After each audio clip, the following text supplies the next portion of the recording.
Literatura, pensamiento latinoamericano. La literatura latinoamericana son todas aquellas obras sanas donde se expresan costumbres de los pueblos. Abarca la literatura nacional de América del Sur y Central, como es México, Cuba y Puerto Rico, y gran parte de India occidentales. La lengua madre de la misma es el español o castellano, y no es equivalente a hablar de la literatura hispanoamericana, pues esta última incluye otros países hispanohablantes del continente europeo. Esta está dividida en tres épocas fundamentales.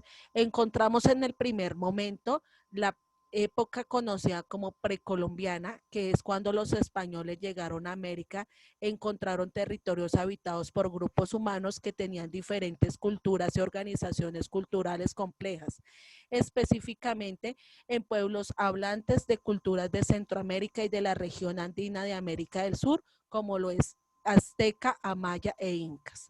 E incluso del continente se encontraron otros grupos en menor grado de desarrollo que se dedicaban a la agricultura sedentaria o eran cazadores de nómadas. Las grandes culturas fueron sometidas rápidamente por los españoles debido a las grandes rivalidades internas que existían y que lo llevaban a traicionarse entre ellos, situación aprovechada por los españoles. Los grupos del sur del continente, en cambio, resistieron fuertemente y dieron una lucha de guerra y sangre en su momento. En lo que tiene que ver con el contexto cultural, se puede afirmar que los indígenas no manejaban alfabetos fonéticos propiamente, pero sí habían desarrollado otras formas de comunicación que tenían un sistema de representación visual a partir de pictogramas, ideográficos y parcialmente fonéticos. Utilizaron la tradición oral como una forma de mantener la cultura. Esta tradición era de gran riqueza para ellos y algunas de estas manifestaciones fueron recopiladas por escritos por algunos de los españoles.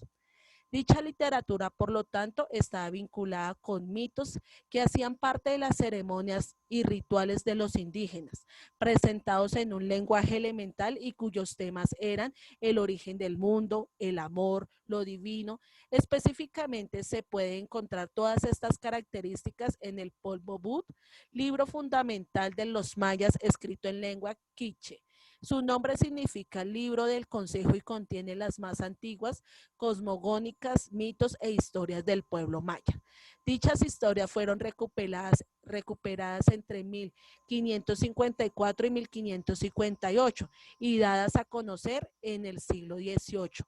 El manuscrito fue escrito por el padre Francisco Jiménez, quien lo tradujo al castellano y fue otro gran importante aporte de la literatura indígena de la época es el Chilam Balam. En él se puede encontrar crónicas, genealogías, profecías, cantares, mitos y leyendas de la época. Otro momento muy importante fue la conquista colonial. En el encuentro de dos culturas tan diferentes como la española y la indígena, prevaleció el proyecto político de la denominación, caracterizado por el saqueo y la violencia extrema que acabó con una cultura entera. En el siglo XVI fue un siglo de contrastes y violencias, pero también hubo espacio para la autocrítica, como se puede apreciar en las leyes de India y escritos de Fran Bartolomé de las Casas. Se dio una mezcla de razas entre blancos, indígenas y negros, y con unos roles jerarquizados y diferenciados claramente. Los españoles controlaban absolutamente todo el gobierno, mientras que los criollos eran los hijos nacidos en América de los españoles.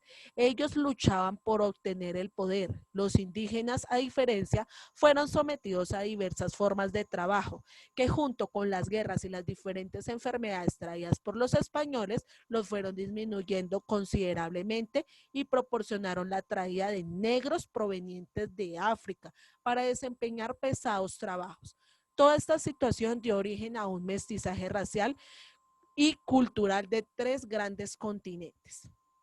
Terminamos con el barroco, que fue ese movimiento cultural que se caracterizó toda una época enmarcada por la contrarreforma que se estaba dando en Europa y la cual era una reacción contra el protestantismo.